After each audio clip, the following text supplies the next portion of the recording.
এয়া বিপ্লৱ নে বৈভৱ? ৰজাৰ ৰাজপথত দীঘল দীঘল কনভয়ৰ শাৰী, আনফালে এডল পদপথৰ ভিক্ষাৰী। এফালে এচামে দেশখন শুহি শুহি খাইছে, আৰু এডল শ্ৰমিকে মূৰৰ ঘাম মাটিত পেলাই দেশ বহিছে।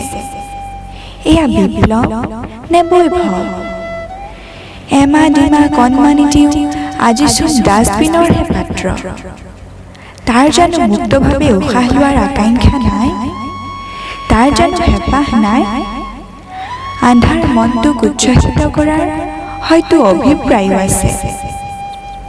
মই আজি নিজেই ৰোগাক্ৰান্ত, এই সমাজখনৰ কথা ভাবি, এই চহৰখনৰ কথা ভাবি। এইখন মানৱৰ চহৰ নহয়, মাথো আকাশচুম্বী স্কাই স্ক্ৰেপাৰে ঠাহ খাই থকা একোখনি চিটিহে। আজি বিন্দুত শিলটো আঁকে কোনে? আৰু নৰাণীৰ জুইৰ দৰে উমি উমি জ্বলি থকা এখনি অখ্যাত চহৰ। সঁচাকৈ এয়া জানো বিপ্লৱ?